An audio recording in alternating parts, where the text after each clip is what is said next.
Sabemos que en septiembre de este año 2022 se llevó a cabo el sínodo alemán, realmente controversial, liberal, mundano, y que estamos a las puertas de un cisma en la iglesia, porque los católicos no vamos a aceptar que la doctrina de la iglesia no sea cumplida, que tengamos sacerdotes que nos cuenten a nosotros, a nuestros hijos, a los adolescentes, palabras que no están en la Biblia o no pertenecen a la doctrina católica. Les voy a dejar una explicación perfecta del padre Santiago Martín en cuanto a todo lo que ha ocurrido en estos días, en esos 4 días donde los alemanes abiertamente pedían aberraciones para la iglesia. Les pido oración para que esto se revierta, para que triunfe el Señor. Y de lo contrario, oración inmensa para que tengamos toda la fuerza del mundo para poder defender al Señor ante toda acción que no vaya con la doctrina de la Iglesia Católica. Que disfruten del programa del Padre Santiago Martín.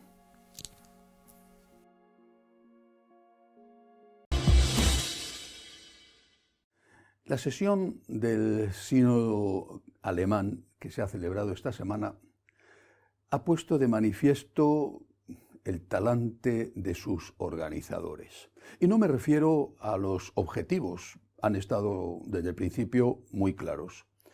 Me refiero al carácter, a la manera de ser, a eso que ellos presumen y que no tienen y que se llama tolerancia.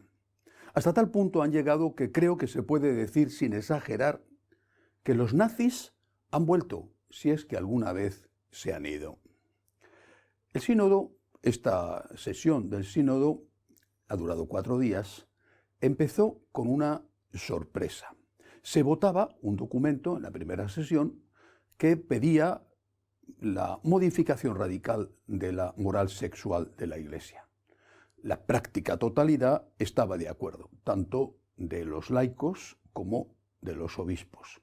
Pero una pequeña minoría significativa, 1/3 de los obispos, contra todo pronóstico, votaron en contra. Y eso, según los estatutos que el propio sínodo se ha dado a sí mismo, significaba que ese documento no pasaba. El escándalo fue mayúsculo, el enfado fue inmenso.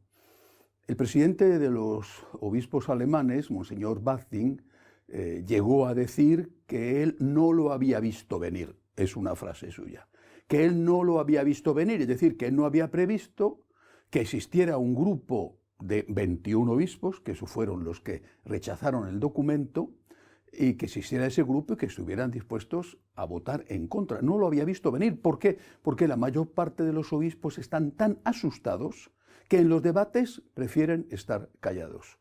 Manifestó su enfado, su disgusto, y en la misma línea se pronunció su alter ego, que es el cardenal Marx. Bueno, los laicos amenazaron incluso con marcharse inmediatamente de la asamblea sinodal y, por supuesto, con irse de la Iglesia y generar una campaña de abandono masivo de la Iglesia.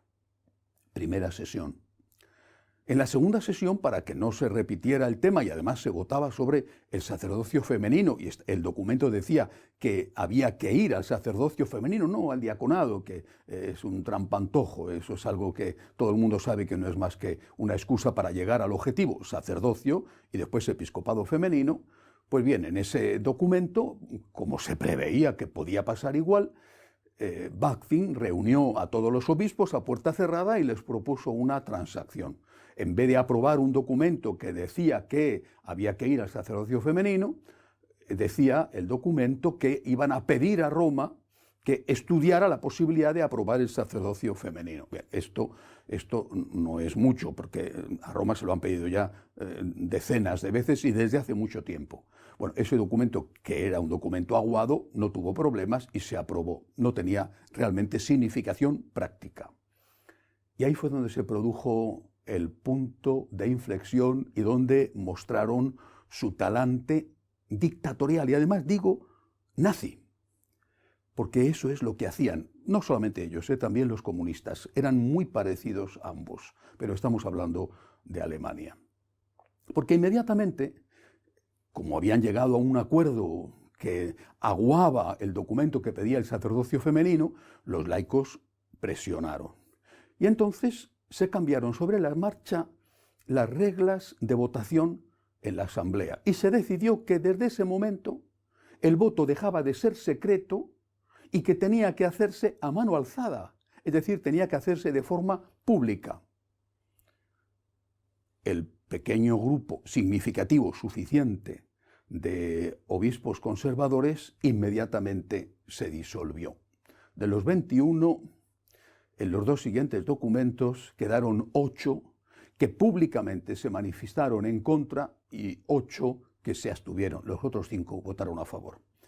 Era un documento, el tercero era un documento donde se decía que no habría ningún tipo de represalia hacia los empleados de la Iglesia, profesores de religión y quizá sacerdotes, que vivieran de una manera contraria a lo que establece la moral católica, es decir, relaciones homosexuales con su pareja o bien relaciones de convivencia. Bueno, aprobado por amplia mayoría. Y del siguiente es un documento en el cual se aprueba la creación de un consejo sinodal permanente integrado en su práctica totalidad por elementos liberales, laicos y obispos, prácticamente todos, y que va a coordinar la aplicación del sínodo, tanto en las diócesis, por tanto que va a tener un carácter coercitivo sobre los obispos diocesanos y, por supuesto, en las parroquias. Desde ahora, ese consejo sinodal será el que mande en la Iglesia alemana, insisto, tanto en diócesis como en parroquias.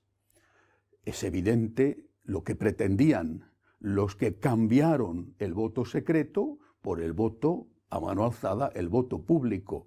Es evidente lo que buscaban unos y también lo que vieron venir los otros. Es cierto, creo yo, que los 21 tenían que haber estado dispuestos al martirio. Y no, por desgracia, no lo fueron. Pero hay que ver lo que se jugaban. En la mente de todos estaba el pasado reciente en tantos sitios de la Iglesia. Por ejemplo, quema de iglesias en Chile de forma totalmente impune y no pasa nada en ese país. Los ataques a la Iglesia en Argentina, cuando llega el Día de la Mujer Trabajadora o cualquier otra manifestación supuestamente feminista, salen todos los periódicos, todos los medios de comunicación y no pasa nada. Supuestamente son grupos de gente enfadada por la carestía de la vida o grupos de LGBT, pero en realidad son profesionales, paramilitares, pagados, profesionales de todo eso. Y no pasa nada. Pero es que esto, que lo hemos visto, lo seguimos viendo en países, insisto, como Chile o Argentina, a un nivel menor, está pasando ya desde hace tiempo también en Alemania. Los escraches, el acoso a los sacerdotes, a los obispos, incluso entrando dentro de las iglesias cuando están celebrando la misa, si no es un sacerdote o un obispo liberal. En Bélgica, el anterior arzobispo conservador, no el actual, el anterior conservador tuvo que soportar que en una conferencia le estrellaran una tarta en la cara. Y desde luego en la mente de todos, de los que han promovido esto y de los que se han asustado, en la mente de todos estaban casos aún mucho más graves que un tartazo en la cara.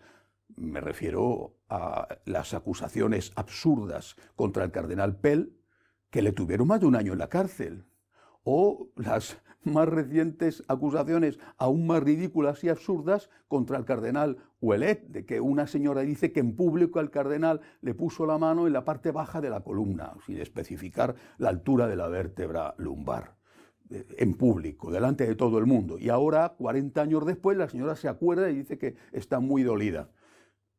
Todos saben en la Iglesia en este momento a lo que se enfrentan si se atreven a defender la doctrina católica. Y en Alemania, en primer lugar, o de una manera especial por lo menos, el nazismo, insisto, si es que alguna vez se ha ido de estos grupos, el nazismo ha vuelto.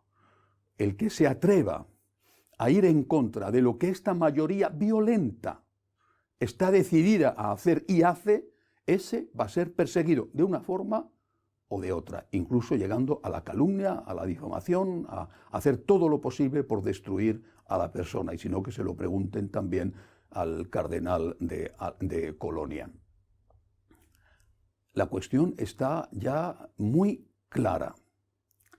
No están dispuestos a ceder, van a seguir su camino, van a aplicarlo, y ahora lo que hay que preguntarse es, primero, ¿qué van a hacer los laicos? ¿Qué van a hacer los laicos alemanes católicos si se encuentran con un profesor de religión, de un catequista, que está enseñando una doctrina moral contraria a la de la Iglesia? Se está enseñando a sus niños que se preparan para la comunión o para la confirmación. ¿Qué van a hacer esos laicos? ¿Qué van a hacer esos laicos si van a misa y en la homilía el sacerdote dice también, explica y enseña unas doctrinas contrarias a las de la Iglesia? O incluso si el sacerdote tiene pareja y sale hasta con la pareja a saludar juntos al acabar la misa. ¿Qué van a hacer esos laicos? ¿Se darán de baja de la Iglesia y dejarán de pagar el impuesto religioso? Y si lo hacen, no podrán pedir un funeral, no podrán llevar a sus niños a catequesis y pedir la primera comunión o la confirmación. Pero es que, ¿qué catequesis les van a dar? ¿Qué deformación? No digo qué formación, sino qué deformación les van a dar si no se la están dando ya. ¿Qué van a hacer los laicos? ¿Y qué van a hacer los sacerdotes? Si el obispo le obliga al sacerdote a dar la comunión a personas que él en conciencia está seguro de que no pueden comulgar. O si, por ejemplo, se crea en su parroquia una comisión de laicos que le exige una revisión de su homilía y le censura aquellas cosas que el sacerdote quisiera decir, pero que van en contra de toda esta teología de realmente la adaptación a lo peor del mundo. ¿Y qué va a hacer el Vaticano? ¿Qué va a hacer la Santa Sede cuando todo esto se empiece a llevar a la práctica? Que ya no es una cuestión de a ver qué va a ocurrir, no, ya lo han aprobado y además han dicho que lo van a ejecutar. Han creado una organización, un consejo sinodal permanente para que se ejecute. E incluso ha habido obispos que han dicho que van a aprobar, van a aplicar en sus diócesis hasta aquellas cosas que no fueron aprobadas, como lo que sucedió el primer día con lo de todo el tema de la moral sexual de la Iglesia, o el segundo día con el sacerdocio femenino. ¿Qué va a hacer el Vaticano cuando esto ocurra? El presidente de los jóvenes católicos alemanes acaba de hacer unas declaraciones diciendo que ellos, él está dentro de ese grupo inmensamente mayoritario del sínodo, que ellos no quieren una Iglesia nacional alemana, pero que no les quedará más remedio si el resto de la Iglesia universal, no avanza con ellos, no solo si no les da permiso para que ellos hagan lo que quieran, sino si no avanza con ellos, si no les imita y si no sigue su ejemplo. La situación es esta y está puesta, repito, delante de los ojos de todos con plena claridad. O se afronta un cisma en Alemania, quizá también en Bélgica y Suiza, posiblemente, no creo que mucho más, pero desde luego en estos tres sitios se afronta un cisma con todas las consecuencias, o por el contrario se permite que ese virus de herejía se extienda por toda la Iglesia, porque en la medida en que a ellos se les permita hacer lo que quieren impunemente, como en algunas cosas han venido haciendo, en esa medida muchos, en muchos países, dirán lo que afirma aquel viejo refrán: el que calla, otorga, y el no hacer nada será interpretado por muchos como una especie de beneplácito. Y por lo tanto, no faltará quien en un sitio o en otro, a veces conferencias episcopales, a veces diócesis o a veces parroquias, les imite. El talante de estos dictadores se ha puesto de manifiesto. De tolerancia nada. El que no vota como ellos quieren públicamente, que se prepare para la persecución. Pidamos al Señor que a todos nos dé la fuerza de los mártires para amarle y defenderle como Él tiene derecho a que le amemos y le defendamos. Hasta la semana que viene, si Dios quiere.